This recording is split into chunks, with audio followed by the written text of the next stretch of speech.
Boa noite a todos. Boa tarde, Adriana. Boa Sejam tarde. todos bem-vindos.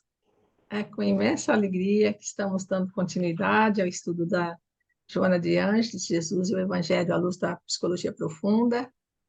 E esta é uma iniciativa do NSP, a Federação Espírita Holandesa, e os amigos da AME Brasil, sob a coordenação geral do Dr. Gelson Luiz Roberto. Hoje, nossa convidada especial é a Adriana, e ela vai abordar o tópico sobre o bem, a gratuidade e o amor. A palavra é sua, Adriana. Obrigada.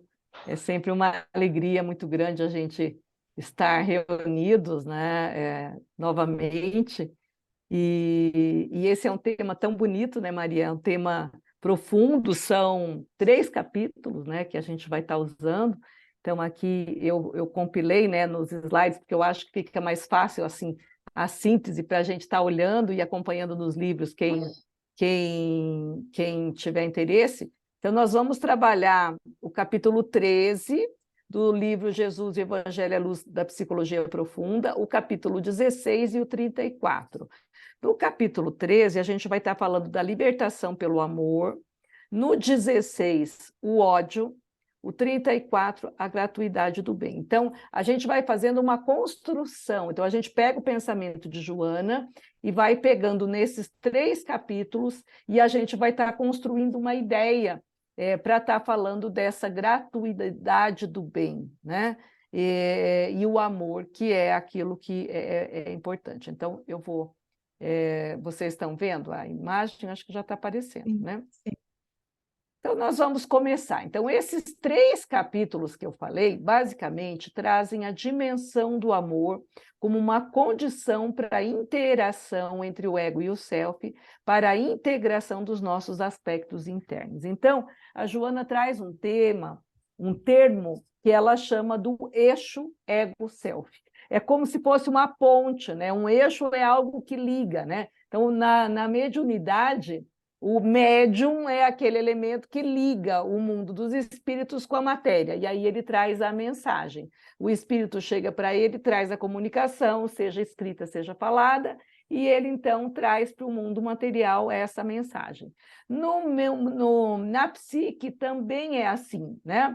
Então, é como se o self é o espírito milenar que tem contato com o mundo dos espíritos. Então, o self, que é o espírito, traz para o ego, né? Ego é o que Kardec chama de alma, espírito encarnado.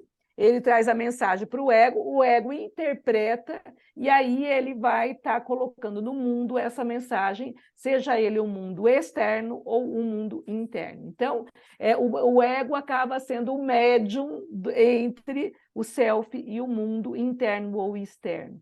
E o amor, olha que mensagem interessante, né? Joana coloca que o amor é essa condição que integra, né? Porque a gente sabe que João falou que Deus é amor. Então, se Deus é amor, e o que é Deus? É uma energia de união, é uma energia de atração. Então, é essa energia de atração que a gente chama de amor, que é um sinônimo de Deus, que nos liga, que nos conecta, né? Então, eu aqui no Brasil, vocês aí na Holanda, podemos estar conectados por meio da internet, né? Então, veja, então aqui Joana fala do amor como não somente um sentimento engraçado, e aqui hoje no Brasil é Dia dos Namorados, né? Aí vocês têm o Valentine's Day, né? Aqui é hoje. Então, a gente aqui está celebrando o amor, né? Esse amor primeiro, que é o amor entre 2 pessoas, entre 2 seres, que seria esse primeiro amor que a gente vivencia para aprender a amar, né? Então, Joana fala que esse amor erótico, ele é a primeira fase do amor. Aí a gente tem o amor pelos filhos, pela família, pela sociedade, pela comunidade, para depois pela cultura, né? Pela nossa raça, né? Pelo nosso país. Aí depois a gente vai o amor para a humanidade, o amor pelo planeta, o amor pelo ecossistema, né? Então a gente vê que esse amor ele tem dimensões, né? E essas dimensões estão intermediadas por esse eixo aqui, ego-self. Então, o amor, ele é o caminho para a individuação e a conquista do reino de Deus em nós. Jesus fala, né, do reino de Deus em nós. O que é isso? Tem uma pergunta no Livro dos Espíritos que Kardec pergunta onde é que está escrito as leis de Deus, e a resposta fala que é na consciência. Então, é a consciência espiritual que traz essa ideia desse amor divino e desse Deus em nós. E a individuação é o quê? É conquistar o reino de Deus em nós. E o amor é essa força que faz com que a gente fique inteiro, né? Porque ela conecta esse ego ao self. Porque o que é a neurose? É a divisão, é a separação. É aquele momento em que a gente está cindido, que a gente está partido, né? E o amor cola os nossos pedacinhos. É isso que é lindo, né? Então, o amor como uma cola que une esses nossos pedacinhos. Então, esse reino dos céus é a capacidade de realizar a vivência do evangelho e encontrar a harmonia com as leis divinas. Isso que seria esse reino de Deus, né? Sinônimo para reino de Deus é viver o evangelho. Não é pegar o evangelho, decorar os capítulos, em tal versículo, em tal capítulo está escrito isso. Não importa onde é que está escrito, né? O importa é que a gente comece a trazer isso para a vida e a gente ser esse amor, né, em forma de pessoa, né? Tentar viver essa verdade, né, que nos liberta. Então, João, que é a reencarnação depois de Francisco de Assis, ele traz dois conceitos de Deus. Ele fala que Deus é amor e Deus é a verdade. Então, conhecereis a verdade e ela te libertará. E essa verdade está em nós, que é a imagem de Deus em nós, né? Então, olha que bonito. Então, o amor é isso, é essa energia que nos impulsiona para isso. E ela ainda coloca nesse capítulo que se o reino dos céus é um projeto de Jesus, esse reino somente se realiza pelo amor, que é a lei que sustenta as demais leis. Então, enquanto Moisés trouxe para a terra os 10 mandamentos, né, para vir preparar a vinda de Jesus, depois vem Jesus e traz um só mandamento, né? Ele diz assim: amarás a Deus sobre todas as coisas e o próximo como a ti mesmo, que é a lei do amor. Então, Jesus substitui os 10 mandamentos pela lei do amor e fala que se a gente amar, a gente está cumprindo os 10 mandamentos de Moisés, né? A gente cumpre todos aqueles mandamentos anteriores, que foi trazido num momento em que o planeta estava muito primitivo e precisava de leis mais rígidas, né? Moisés veio na época do olho por olho, dente por dente. Então, tinha a lei de talhão, que se a pessoa roubava, ele cortava a mão, né? A lei de talhão, roubou, vai ser amputado a mão. Fez alguma coisa, então era punido da mesma forma. Essa é a lei de talhão. Aí vem Moisés e traz os 10 mandamentos. Não cobiçarás a mulher do próximo, né? Essas leis, toda uma lei rígida. E aí, depois de um tempo, vem Jesus e substitui pelo amor. Então, o reino dos céus é um projeto de Jesus. Portanto, né, essa questão de que Deus é amor e Deus é a verdade. Por isso que Jesus fala: conhecereis a verdade e a verdade vos libertará. Uma verdade com V maiúsculo, né? É uma verdade maior. E aqui, Kardec, porque olha que bonito, né? Tem gente que não estuda Joana, fala assim: eu não sei o que o pessoal tem que estar estudando Joana, porque tem que estudar Kardec. Mas a Joana integra Kardec e Jesus, e ela traz essa visão com essa proposta psicológica, né? Então, Kardec fala lá no Evangelho, no capítulo 11, sobre a lei do amor, né? E ele coloca, né? Então, Kardec fala do processo evolutivo, que no primeiro momento o ser tem sensações. Então, ele fala, nesse capítulo, que o espírito é criado simples e ignorante, né? Depois ele fala que, num primeiro momento, esse ser simples e ignorante vai ter sensações. Então, aqui, ó, no reino mineral, olha aqui a pedra, né? A pedra vai sentir a sensação de frio, a sensação de calor, a sensação da luz, a sensação do escuro, a sensação do vento, né? Então, é esse ser primitivo, que ainda não é um espírito, mas é um princípio inteligente, ele está habitando nessa pedra até que ele consiga desenvolver essas sensações, que é entrar em contato com o frio, com o calor, com o escuro, com o claro, com o vento, com o sol, né? São as sensações.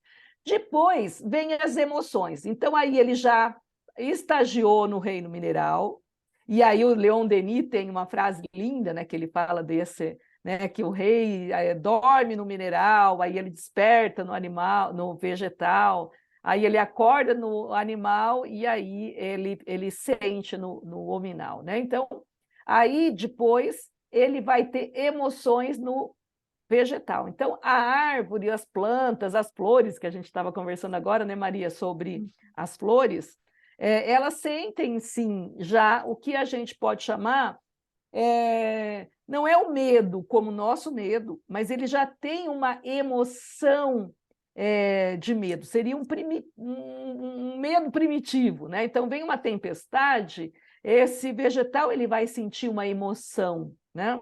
Uma sensação. Agora, tem pesquisas tão lindas que dizem que quando a árvore vai ser cortada, né, ou está vindo um incêndio, ela passa todo o conhecimento dela pelas raízes para a próxima árvore, né? Inclusive a ideia de que está vindo um perigo, né? Então, é uma emoção, ela tem a percepção do perigo e ela passa pelas raízes esse impulso dessa emoção. Aí esse princípio inteligente vai, né, para o mineral, para o animal, e ele vai vivenciar, além da emoção, o instinto sexual, instinto de luta e fuga, instinto, né, agressivo, e aí ele vai até que ele atinge, né, aqui ainda no animal, até ele chegar num homem primitivo, mas já é um homem, e ele adquire a consciência no campo afetivo e chega, então, enquanto homem, nos sentimentos, que é o ponto alto dos sentimentos é um amor. Então, veja, esse espírito que estagiou, segundo Kardec, por milhões de anos nesse processo evolutivo, a culminância dele é a capacidade de amar. E aí, o amor também ele é vivenciado de acordo com o estágio de evolução de cada ser.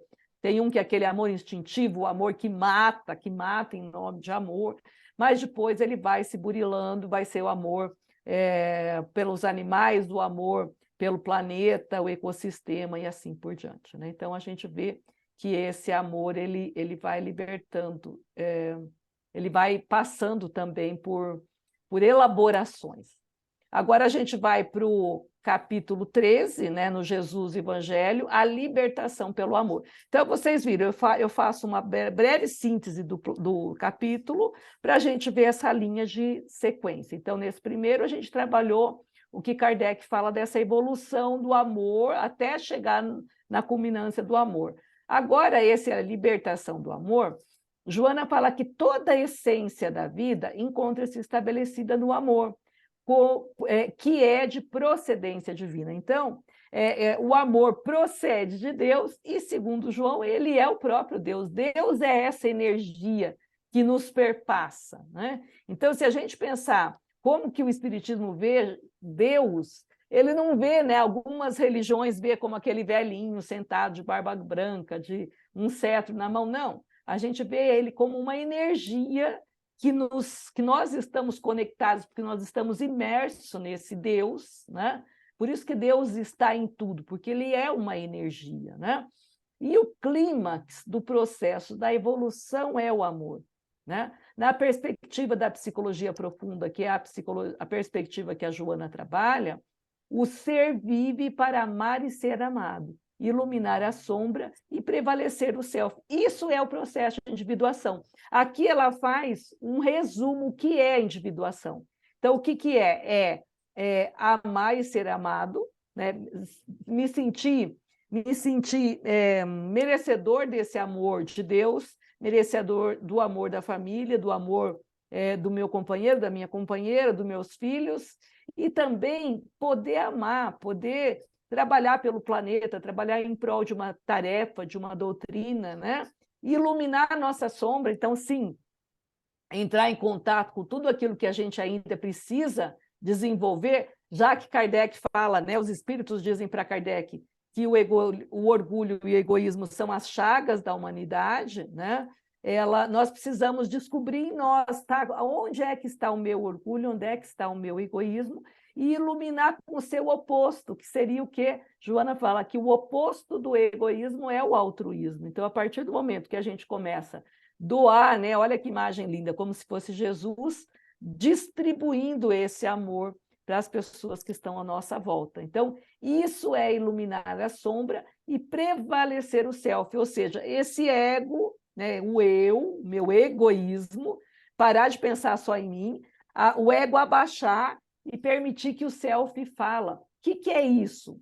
É assim, ó, quando eu tiver com um problema, eu aprender a parar tudo. Desculpa, gente, eu estou com o meu cachorro do meu filho aqui, que meu filho precisou sair e ele está latindo, então vai ter que latir. Se vocês ouvirem um latidinho, não liguem não, ele está participando do nosso encontro. Então, é isso que seria, né, a questão do... Ele latiu, eu me desconcentrei. Eu estava falando da individuação, né? Então, individuação é isso, é ficar inteiro. Então, o ego precisa se curvar e, nesse momento de dificuldade, permitir que o self fala. Então, o exemplo que eu dou é assim, né? Quando eu estou na clínica, às vezes tem um monte de gente para ser atendida e aquele dia já está completo dos meus horários, né? Aí eu chego, a secretária está a 1000. Aí eu falo para ela, calma, né? Já a gente resolve isso. Aí eu entro e atendo a pessoa que está naquele horário. Daí a pouco eu saio e ela está se arrancando os cabelos. E agora eu digo para ela, calma, respira, né? Daqui a pouco a gente vê. Mas não é. Então, o que eu aprendi? Que não sou eu que vou decidir quem que eu vou atender. Não, a pessoa que precisar ser atendida vai ser atendida. E aí o ego para e deixa que o tempo vai fazendo um movimento. Aí eu saio depois do terceiro, ela fala assim, nossa, ó, fulano ligou, disse que não podia vir, aí o outro disse que não sei o quê, que perdeu o ônibus, e eu consegui encaixar essa pessoa. No fim, tudo deu certo. Isso é essa frase aqui, ó, prevalecer o self, né? Iluminar a sombra e fazer prevalecer o self. Isso quer dizer o quê? Que no momento de dor, no momento de dificuldade, no momento de angústia, o ego tem que parar quieto, aprender a parar e esperar que algo aconteça. Não é aquele jeitinho brasileiro de deixa a vida me levar, não. É o ego entender que algo dentro dele é maior que ele, que é o self. Isso é individual, é entender que, além de mim, existem forças internas e externas, e a maior delas é o amor, que vai fazer com que eu vá para o lado certo, né? O Jung fala que a gente seria, o Freud diz que a gente seria muito melhor se não quisesse ser tão bons. Então a gente quer, então o ego tenta, o ego tenta. Não, para ego. E deixa um pouco as coisas, né? Igual a Maria falou, vou lá no jardim, vou cortar uma flor, vou podar uma roseira. E com isso o ego vai parando e a gente ouve essa voz interna, que é uma intuição, que é uma sensação, uma inspiração. Às vezes vem uma frase bonita, a gente anota. Então, da onde veio essa frase bonita? Ah, pode ser meu mentor que mandou, ok, mas o ego só percebe se ele aprender a parar. Por isso que a Joana trabalha essa questão da imaginação ativa, né? Que a gente faz, na prece a gente faz o pedido, a gente é ativo. E no momento da meditação, a gente para o cérebro para ouvir respostas, e a gente ouve. Às vezes um pensamento vem, às vezes vem uma intuição. Ah, mas não, é mentor ou é self? Não importa, mas que vai vir, né? E o ego precisa ter uma sensibilidade para captar essas intuições quando chegam.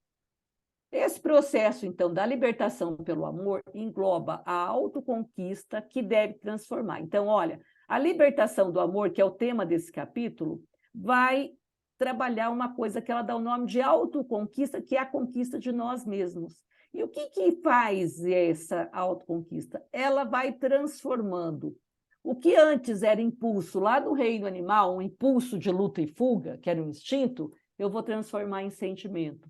O que era atavismo, ou seja, aquilo que eu repito sempre da mesma forma, eu vou transformar numa atividade lúcida, consciente. A herança dominadora que a gente trazia, até fisiologicamente, né, herança genética, herança do espírito, uma herança cultural, né, eu transformo isso numa aquisição plena.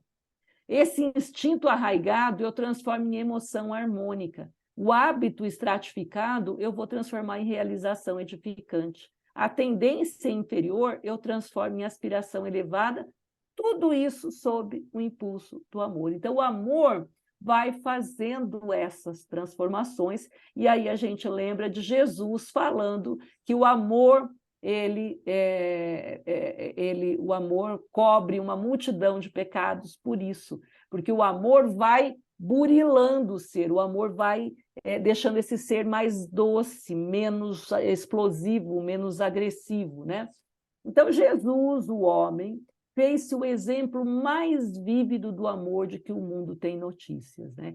Ele era amor, né? Ele era o exemplo, ele era o modelo e guia para a humanidade, porque ele já era um espírito puro. Se nós pegarmos lá na classificação de Kardec sobre os espíritos, Jesus era da classe dos espíritos puros. Poucos espíritos puros tiveram na face da Terra, e Jesus é o nosso governador, né, planetário, responsável pelo planeta Terra desde o momento da formação, e ele vai continuar conosco, né, até o momento em que essa pequeno planetinha, um momento ele vai se dissipar, mas daqui a milhões de anos ainda, mas ele vai continuar até esse momento do final do planeta, que o planeta também se transforma. E nós estamos vivendo agora, todo mundo está sentindo na pele, né, a transformação planetária, que aí a gente viu a própria pandemia, a gente viu essas questões todas aí, que são provas dessa transformação, acelerando, né, obrigando as pessoas a parar um pouco desse corre-corre e obrigando a gente a pensar na vida, a pensar nessas questões, né? Todo mundo sofreu perdas, mortes, quantas pessoas amigas morreram, quantas pessoas familiares, né? E isso obriga a gente a parar para pensar, né, que tem alguma coisa aí acontecendo, né? Então, o ego é obrigado a parar e olhar para isso tudo, né? Então, Jesus expressou compreensão e brandura para com todos, autoridade e carinho em perfeita harmonia, sem perder o equilíbrio nem a afetividade. Quando austero, né, ele educava amorosamente com energia. Aqui é a cena do templo, né, dos vendilhões do templo, que ele falou, não, aqui não. E ele tem, para mim, o maior exemplo de educação, é quando Jesus fala, né, faça o teu dizer sim, sim, não, não. Ou seja, quando você dizer sim, ok, é sim. Quando você dizer não, é não. Não, no templo ninguém vai vender. Veja, Jesus foi austero, mas ele era amoroso, né? Então, nós precisamos aprender com ele, ele é nosso modelo. Então, quando eu dizer não, eu posso dizer não, sim, que eu não vou desintegrar e virar cristal, mas eu posso dizer isso de forma amorosa, né? Eu sempre falo, olha, eu amo você, mas gosto do teu comportamento, esse, mas isso daqui precisa ser mudado, né? Então, a gente precisa falar, né? Quando o meigo, ele orientava com ternura e segurança. Ante a hipocrisia, ele assumia atitudes de enfrentamento sem descer a condição de seu antagonista, repreendendo e desmascarando com o objetivo de educá-lo. Então, Jesus era o nosso maior educador que passou na face da Terra, né? O amor nunca se ofende, sempre está lúcido. É só uma pergunta. A gente tem 1 hora completo para as perguntas já ou só de teoria? 1 hora para tudo. Tá, então eu vou apressar. O amor nunca se ofende e sempre está lúcido para atender que a sua vibração tudo se harmoniza. Então, ele é uma energia de harmonização, né? Ele, o amor, não agride nem violenta, tudo aceitando com equilíbrio e canalizando com sabedoria. O amor não mente, porque é a sua estrutura de autenticidade, é possuidor de paciência e de compreensão. Jesus, o peregrino do amor, demonstrou como é possível curar as feridas do mundo e dos seres humanos, com a exteriorização do amor em forma de compaixão, de bondade, de carinho e entendimento. Então, como nós vamos curar as nossas feridas? Com o amor também, né? Porque ele cobre uma multidão de pecados. Quando a mulher era propriedade do homem, Jesus assumiu esse lado ânima, que é o lado feminino dele, em suas demonstrações de doçura e piedade, de amor e solidariedade, convidando a autoestima e a coragem para os enfrentamentos no lar, no convívio social, nas lutas políticas do bem em geral, né? Ergueu a mulher da sombra coletiva que se encontrava, conseguindo seu lugar no concerto da humanidade. A gente sabe que na época de Jesus, as mulheres não podiam nem se sentar à mesa junto aos homens. Eles estavam fazendo a refeição, as mulheres tinham que sair. E a gente vê várias cenas, né? A cena que Jesus está sentado junto com Maria, a irmã de Marta e Lázaro, e até a Marta fica brava porque ela não está trabalhando e está lá conversando com Jesus sentado à mesa. Então, para a época, aquilo era uma cena, como assim uma mulher se senta à mesa com um homem, né? Que seria Jesus. Então, somente o amor permite que se vejam as pessoas como são. Só nessa frase a gente ficaria uma tarde, né? Porque aí a gente vai ver os mecanismos de projeção, o quanto que a gente projeta no outro, coisas que a gente que é da gente, e aí dá os problemas, né? Eu sempre, quando faço curso de casais, eu falo assim, a mulher casa e, de repente, olha num determinado momento e vê que esse príncipe virou um sapo, né? Aí eu falo, gente, ele não vai virar sapo, ele sempre foi sapo, eu que vi nele um príncipe, né? Aí eu quero cobrar dele que ele seja o príncipe, mas ele nunca foi. Isso é a projeção, né? Então, o amor permite que a gente consiga ver aquele sapo e goste desse sapo, né? Você não precisa... ele é o que é, e a gente tem que respeitar isso no ser humano, né? No outro. Mas o amor, ele vai fazer isso, eu vou olhar com carinho, com respeito, com amor, com admiração, né? Não vou pegar, por causa disso, você não cumpriu com o que eu queria, mas quem queria isso era eu, não era... A pessoa não tem que realizar o meu desejo, né? Sem amor, percebe-se os reflexos da personalidade, ou seja, essas projeções que eu projeto no outro, né? Sem a intenção de doar para depois receber, gerando frustração e amargura decorrentes da ausência de pureza de quem doa. Aqui a imagem que eu falo das projeções seria essa imagem do sapo, que eu acho que é mais comum da gente entender o mecanismo da projeção. Então, deve-se iniciar como? Pelo respeito, primeiro, por si mesmo, e na educação da vontade, no direcionamento dos sentimentos que vai facultar a autodescoberta. Depois vocês podem anotar alguma questão que a gente, no final, vai estar trabalhando. Aqui vai começar a falar do ódio, que seria o outro capítulo, né? O ódio funciona como automatismo violento, labareda voraz que deixa a destruição para que as mãos do amor trabalhem na reconstrução que ressurgirá de escombros. João Evangelista, que é a reencarnação de Francisco de Assis, né, afirma esse valor definido, que Deus é amor. O amor de Deus, a que se refere Jesus, é um sentimento também de compaixão que socorre, que é a caridade. Joana chama a caridade do amor em ação, né? Eu acho bonito. Mas não se detém em exigência de natureza alguma, né? Jesus rompeu o convencional e inaugurou o compromisso com a vida, o amor de misericórdia. A sombra coletiva de Israel não podia entendê-lo, mas se tornava urgente lançar as bases e as balizas no reino de Deus, preparando os dias do futuro. Assim, pouco importava o tributo do homem. Jesus teria que pagar para a fundação da nova era entre os demais homens, e ele pagou com a própria vida, né? E ele já sabia disso, isso não era, né, para ele não foi, ele sabia do que estava esperando. Então, esse impulso que as pessoas tiveram na época de Jesus, de matar Jesus, olha que linda a explicação psicológica que a Joana faz. Então, matar Jesus significava, no inconsciente coletivo, assassinar os conflitos, olha que bonito, né? O conflito que tinha em cada um das pessoas que acusaram Jesus, que as aspirações de beleza e de imortalidade ameaçavam no self, ou seja, lá no inconsciente pessoal. Assim, aniquilando ou pretendendo fazer em relação ao Selbst, que é em alemão o self, né? Quando no livro está Selbst, é a mesma coisa de self. Self é a tradução em inglês e Selbst em alemão, porque Jung era alemão, né? Que é essa imagem de Deus no homem.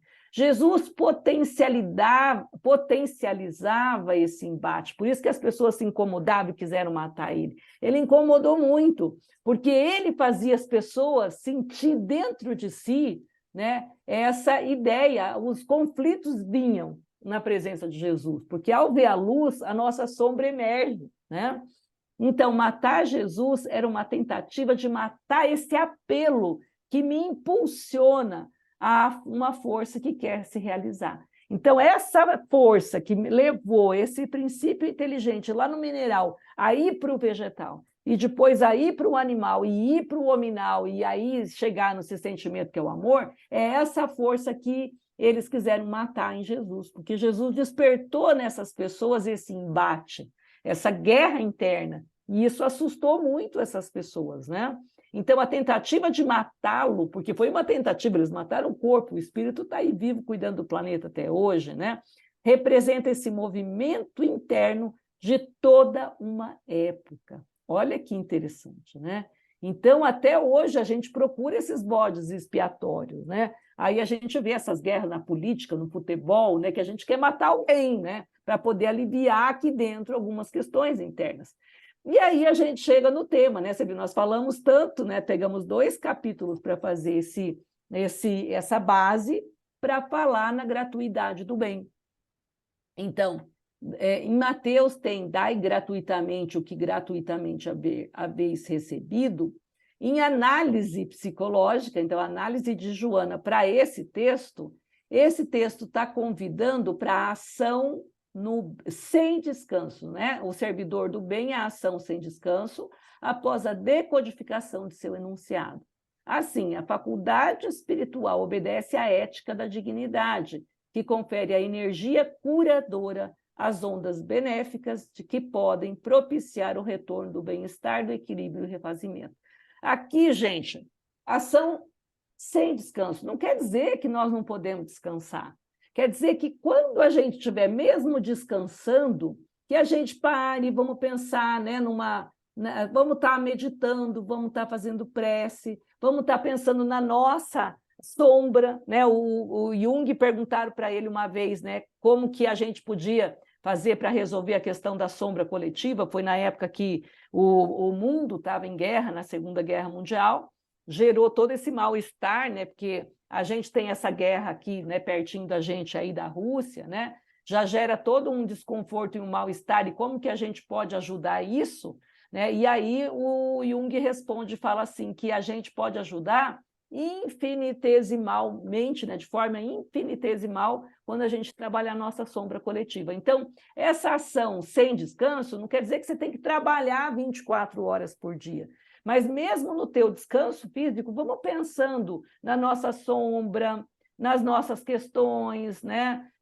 O que em mim eu não conheço, né? Para esse bem-estar e esse equilíbrio, né? E aí ela chega na questão da mediunidade, porque também essa mensagem, dai gratuitamente o que gratuitamente receber, tem a ver muito com a questão da mediunidade, porque muita gente cobra da mediunidade, né? Não estamos aqui falando de pessoas que às vezes fazem algum trabalho que precisa pagar as viagens, alguma coisa assim, não estou levantando mérito nenhum com isso. Mas a mediunidade, diz Joana, é uma conquista moral e espiritual que jamais privilegia sem que haja um esforço pessoal e de realização dignificadora. Vejam aí Divaldo Franco, né? 90 e poucos anos, e ele trabalha até hoje. Os perigos, né? Agora vamos falar dos perigos da mediunidade. Aqui se expõe aquele que exerce, constitui o grande desafio da mediunidade, a fim de que possa ascender, ou seja, evoluir, superando-os enquanto sublima os sentimentos e corrige os problemas morais. facultando-lhe real felicidade e alegria de servir. Quem realmente se dedica ao bem e o faz com gratuidade, então, seja na mediunidade, seja no diálogo fraterno, seja no estudo, onde quer que a gente esteja, a gente tem que fazer isso com gratuidade, no sentido de você tem o dever de passar, né? Tem um capítulo, o livro Consciência e Momentos de Consciência, que ela trabalha consciência e dever, e eu acho lindo que ela fala assim, que é dever nosso já distribuir com os outros aquilo que a gente já sabe, né? Então, isso é importante, né? E isso, né, tem que ser de forma gratuita. Experimenta incompatível júbilo, que se expressa pela felicidade de poder doar ao invés de receber, ajudar antes de ser beneficiado. Então, não importa onde nós estejamos, o que a gente fizer que deve ser feito com amor. E aí, para concluir, no seu severo discurso, rico de esperanças e consolo, Jesus adverte que concede a todos aqueles que o sigam sinceramente, né, os tesouros da transferência de saúde e paz, ressuscitando-os do túmulo da ignorância e do sono pesado. Ele fala, né, desperta tu que dormes, a que se entregam, tornando-se fonte de luz, desde que o façam, cada um dando gratuitamente o que gratuitamente hajam recebido. E aí, para a gente encerrar esse capítulo, Joana diz, vive de tal forma que deixes pegadas luminosas no caminho percorrido, como estrelas apontando o rumo da felicidade, e não deixes ninguém afastar-se de ti sem que leve um traço de bondade ou um sinal de paz da tua vida. Então, com isso, a gente encerra, né? Se vê, foram 3 capítulos, então foi bem corridão, para a gente poder agora discutir um pouquinho, né? Agora eu estou vendo. Quando eu fecho, Luciane, agora eu vejo vocês. Tudo bem? Não tinha te visto. Então, é isso. Eu acho que tem bastante coisa que a gente pode estar falando, né? Temos aí quase meia hora para a gente estar trazendo essas questões, né? Da gratuidade, do amor, que ele vai passando por etapas, e como que a gente precisa.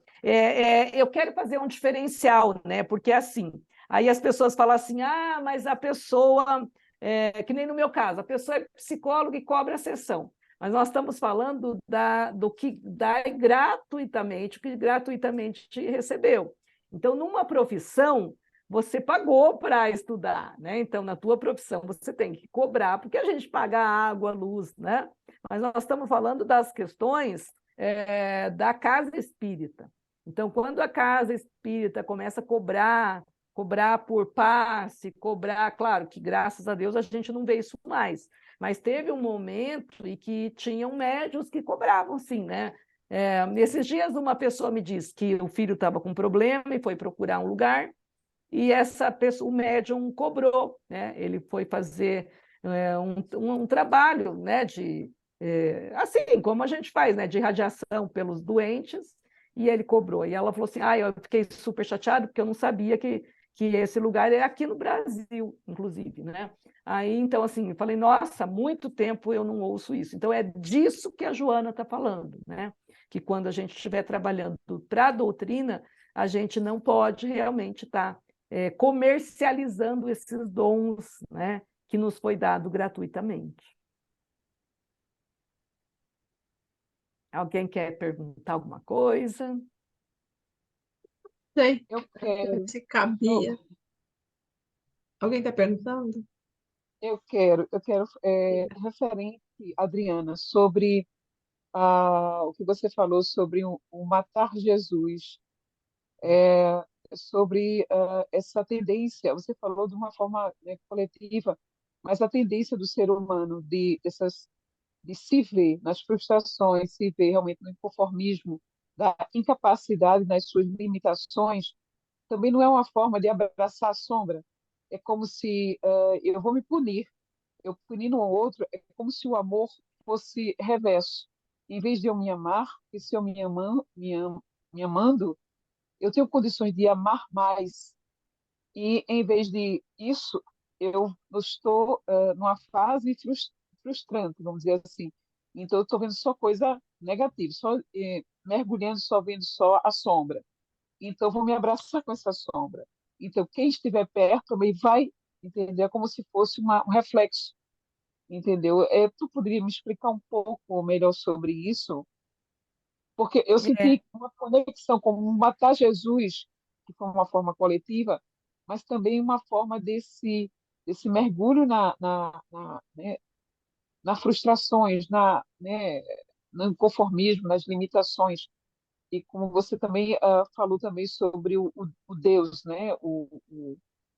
Eu fiquei um pouco assim, tentando entender essa parte, que eu acho meio complexa.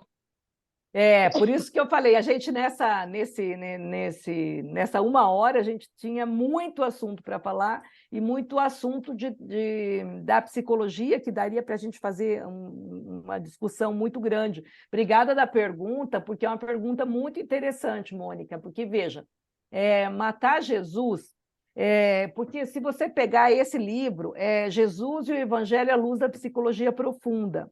Então, ela traz a Jesus como esse arquétipo, esse modelo e guia da humanidade, como um ser que veio para a Terra, para combater a sombra coletiva. Então, se você pegar o livro, uma vez a gente fez aqui no Brasil, eu, Marlon, né, a gente foi o primeiro encontro da Joana, foi aqui em Curitiba, 4 anos atrás. Foi a primeira vez que a gente se reuniu, o grupo inteiro, e eu tinha que falar sobre a sombra coletiva.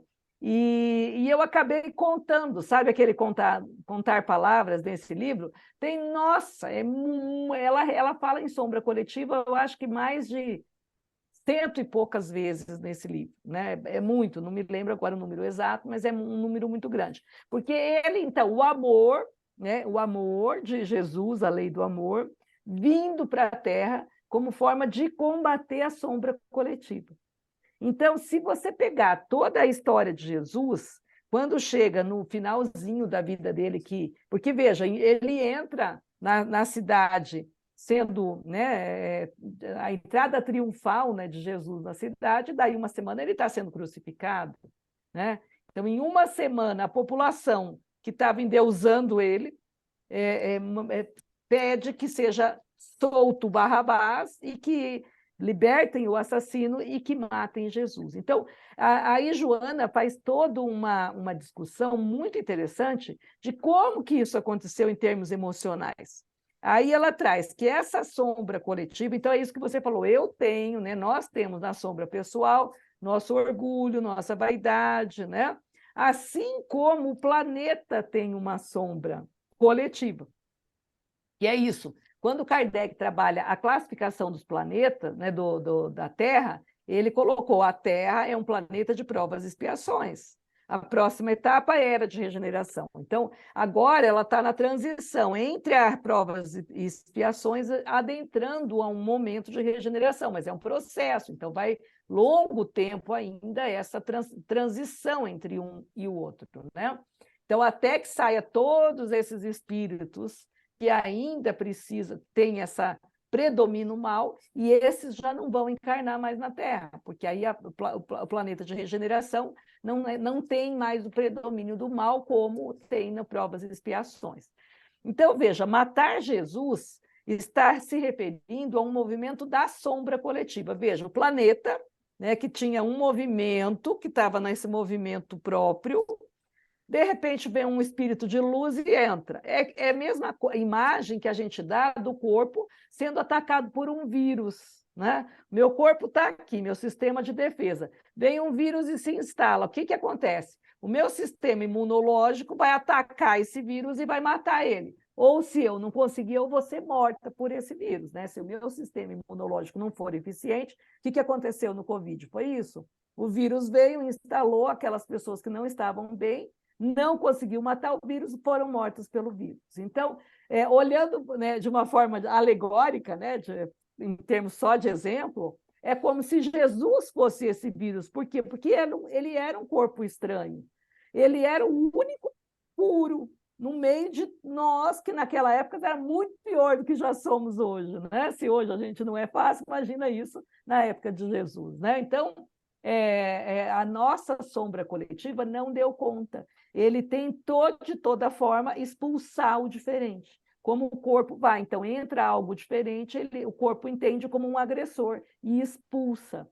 O que é a eritoblastose fetal? A mulher, quando tem o sangue RH negativo, né, engravida, o filho, o marido tem, né, o pai da criança tem um fator positivo, quando entra esse sangue diferente, o corpo tenta expulsar como um agressor, é algo diferente. Então, o planeta tentou expulsar Jesus como um diferente. E expulsou, né? Ele tentou matar. E o bonito no livro, é nesse capítulo que ela trabalha isso, que ela fala, eles tentaram matar Jesus, porque Jesus está vivo, né?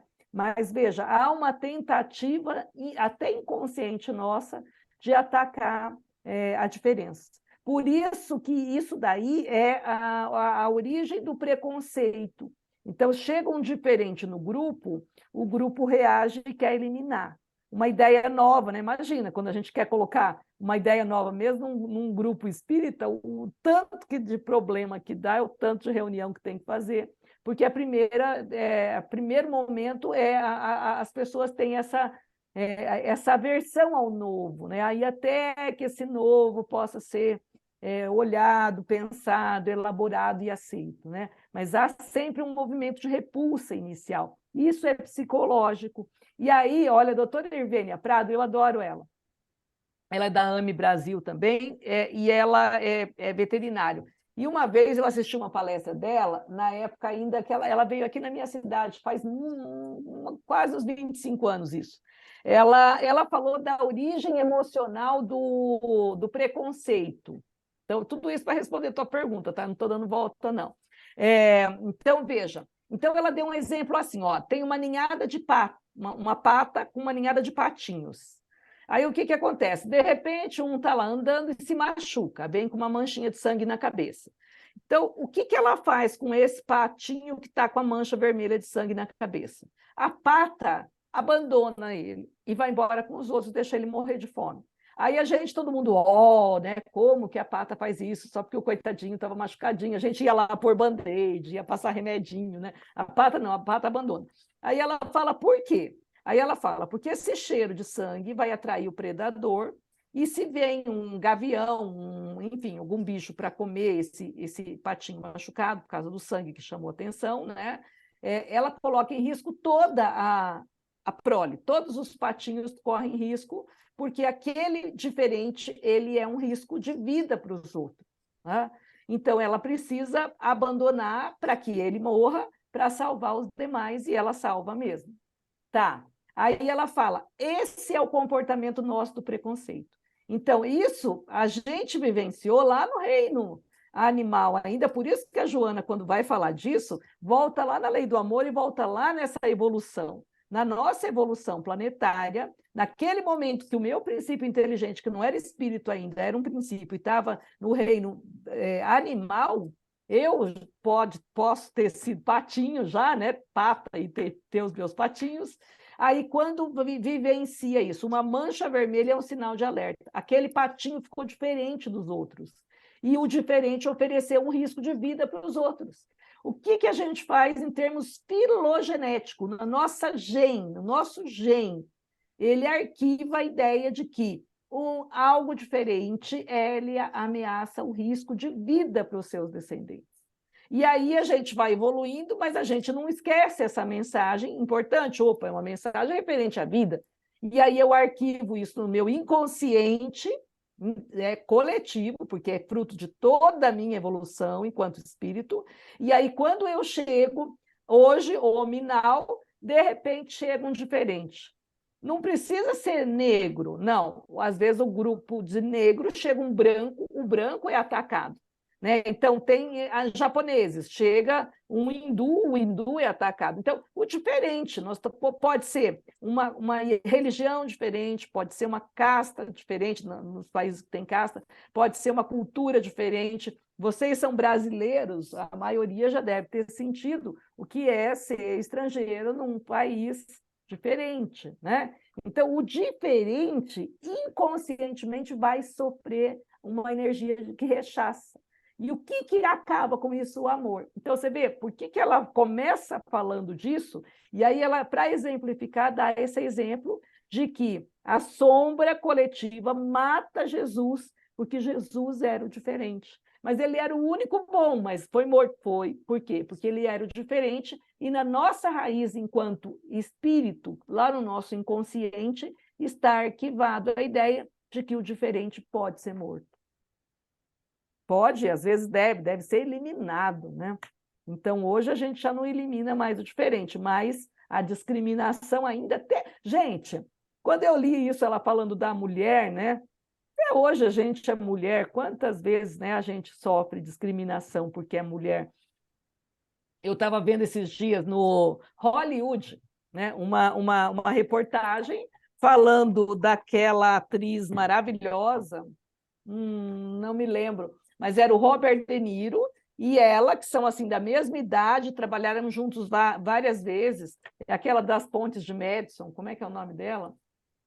Não lembro. Meryl Streep. Isso, obrigada, Luciene. A Meryl Streep.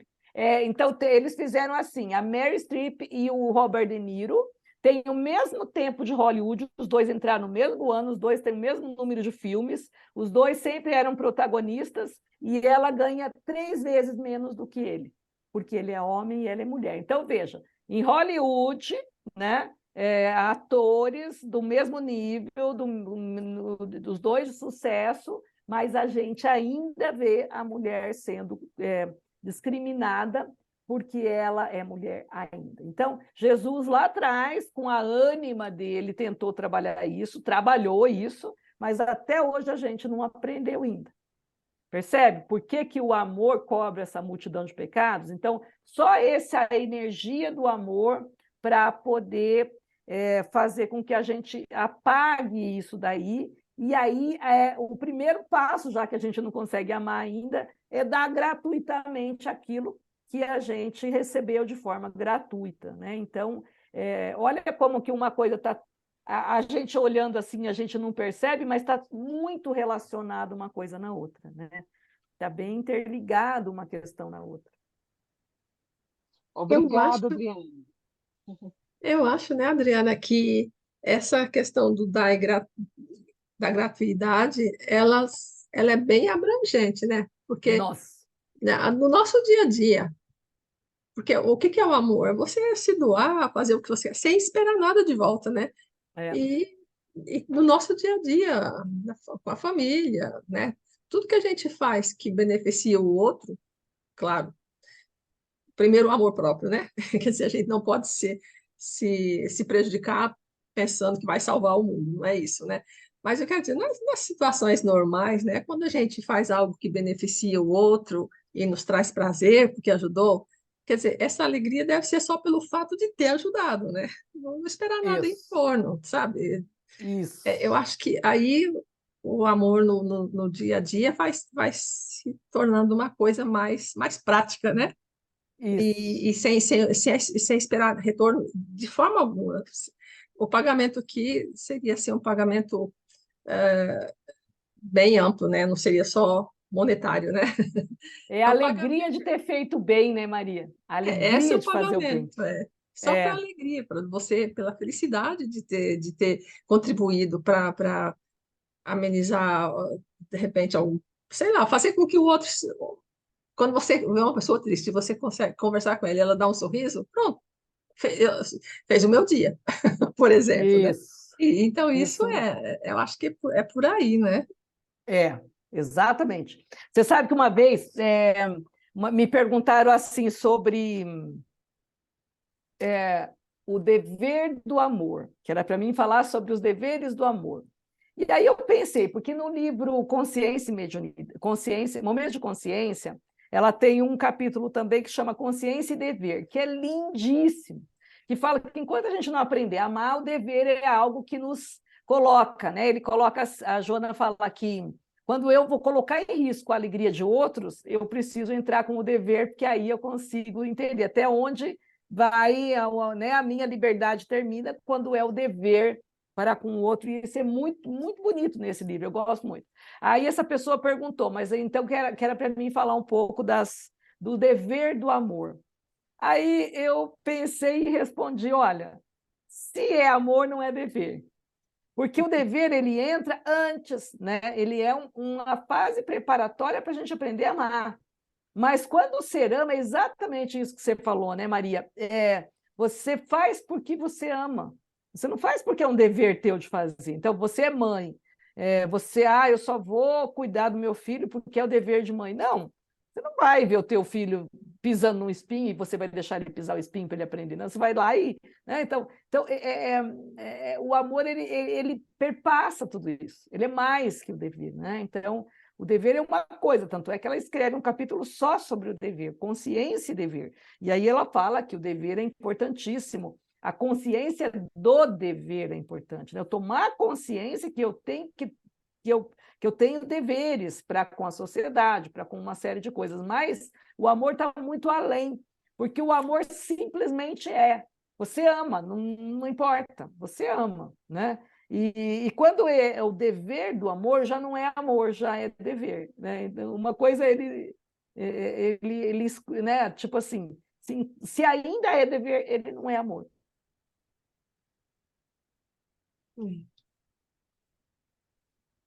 Eita,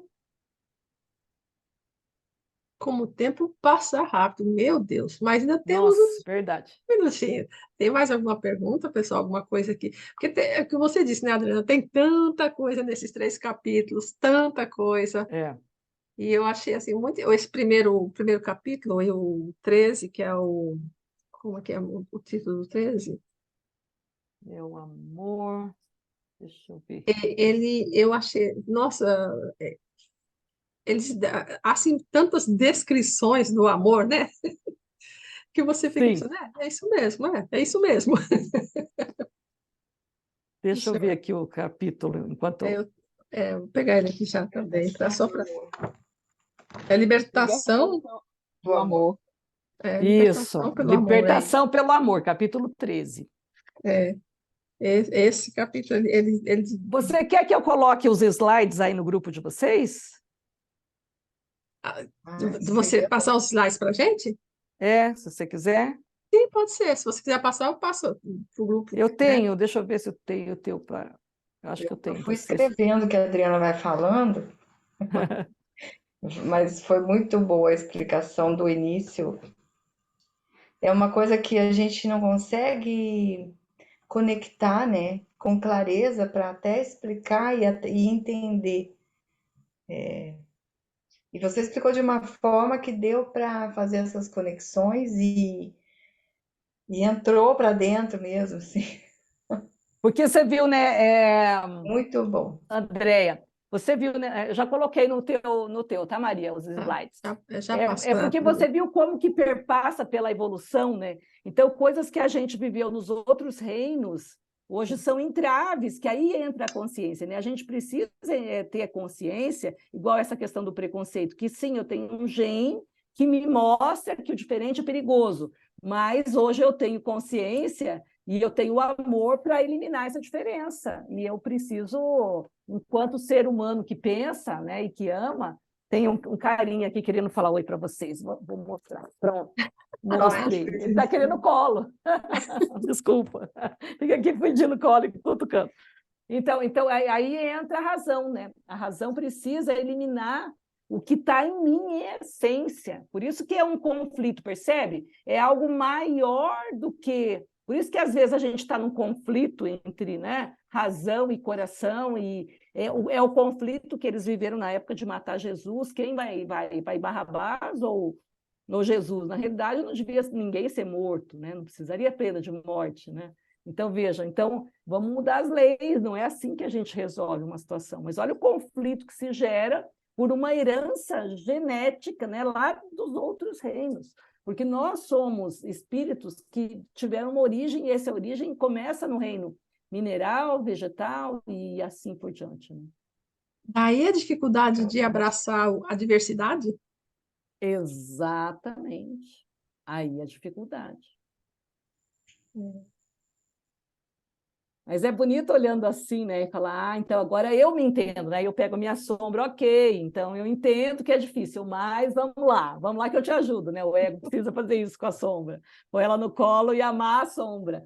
Eu vou encerrar com essa frase. O Jung fala assim, que quando a gente percebe que o pobre mais pobre, que precisa da nossa caridade e do nosso amor, somos nós mesmos, que é o nosso lado sombra, né? Que nós precisamos amar, respeitar e educar, então aí a gente consegue, né, amar esse nosso lado escuro, que é a sombra, que ele não sabe, ele só é sombra porque ele não tem a luz da consciência. Quando a gente ilumina, ele se torna, porque ele não é mal, ele só é inconsciente, né?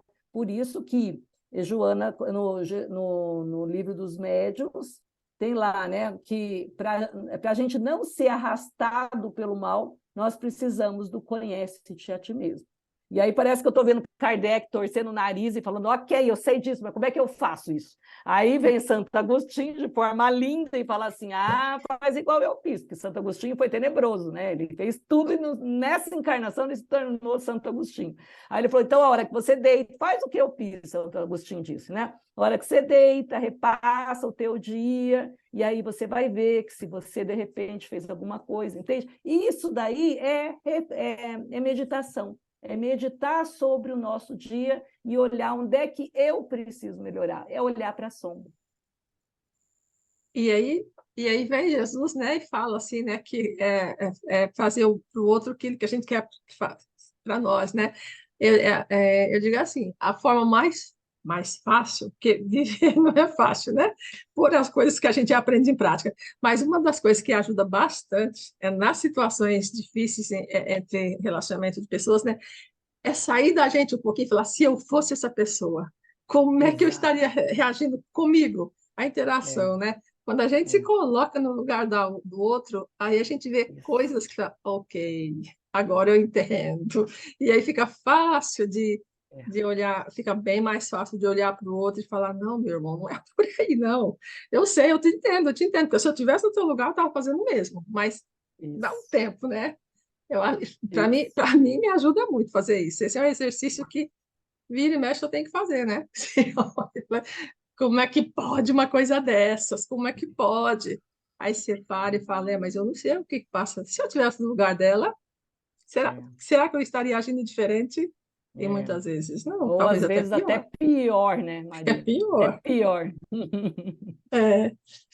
Mas olha, nós vamos ficar por aqui.